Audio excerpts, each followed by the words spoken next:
ఓం శాంతి. ఈరోజు జనవరి 28వ తేదీ 2025. శ్రీ బాబా వినిపించిన మురళి సారాంశము.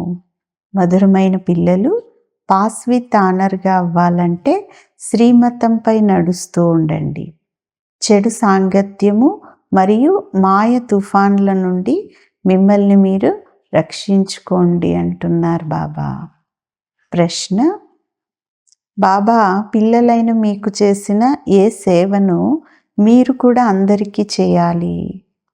సమాధానం: బాబా మధురమైన ప్రియమైన పిల్లలు అని అంటూ గవ్వల నుండి వజ్రాలుగా తయారు చేసే సేవను చేస్తారు.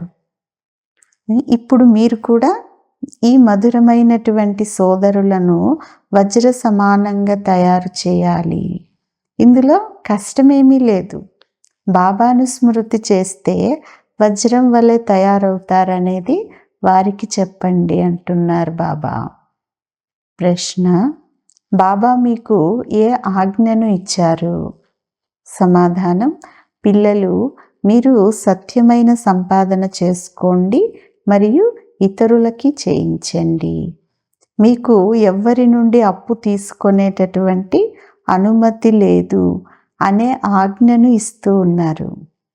ఈరోజు పాట: ఈ పాపపు ప్రపంచం నుంచి మమ్మల్ని దూరంగా ఎక్కడికైనా తీసుకెళ్ళండి అని పిల్లలు తండ్రికి చెప్తూ పాడుతూ వచ్చారు. మంచిది.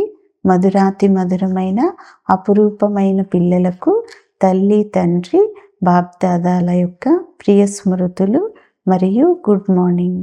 ఆత్మిక తండ్రి ఆత్మిక పిల్లలకు నమస్తే. ఆత్మిక పిల్లలు ఆత్మిక తల్లి తండ్రికి ప్రియ స్మృతులు, గుడ్ మార్నింగ్ మరియు నమస్తే నమస్తే. ధారణ కొరకు ముఖ్యమైన సారం. మొదటి పాయింట్: చదువులో ఎప్పుడూ కూడా పొరపాట్లు అనేది చేయకూడదు. స్వదర్శన చక్రధారులుగా అవ్వాలి.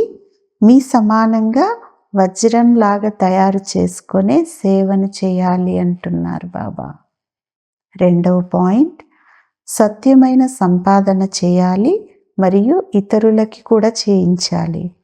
మీ పాత వస్తువులన్నింటినీ కూడా బదిలీ చేసుకోవాలి. చెడు సాంగత్యం నుండి మిమ్మల్ని మీరు రక్షించుకోవాలి. ఈరోజు వరదానము: జగతికి జ్యోతులుగా అయ్యి భక్తులను దృష్టితోనే తృప్తిపరిచేవారు దర్శనీయ మూర్తి భవ. వరదానం యొక్క వివరణ: జగతికి జ్యోతులైనటువంటి మీ కళ్ళ నుండి దృష్టిని తీసుకునేందుకు మొత్తం విశ్వమంతా కూడా ఎదురు చూస్తూ ఉంది. జగతికి జ్యోతులైన మీరు ఎప్పుడైతే మీ సంపూర్ణ స్థితి వరకు చేరుకుంటారో, అనగా సంపూర్ణత నయనాలు అనేది తెరుచుకుంటాయో, అప్పుడు క్షణంలో విశ్వ పరివర్తన అనేది అవుతుంది. దర్శనీయ మూర్తులైన ఆత్మలైనటువంటి మీరు మరలా మీ దృష్టి ద్వారా భక్త ఆత్మలను తృప్తిపరచగలరు. దృష్టితోనే తృప్తి చెందేవారి పొడవాటి క్యూ అనేది ఉంటుంది. కనుక సంపూర్ణత అనేటటువంటి నేత్రాలు తెరుచుకొని ఉండాలి. కళ్ళను నులుపుకోవటం మరియు సంకల్పాలతో ఇబ్బంది పడటం లేక తూగటము ఇవన్నీ కూడా ఆపేయండి.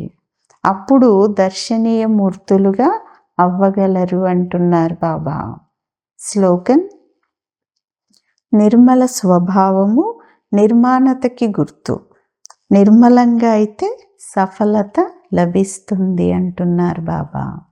మంచిది. ఓం శాంతి.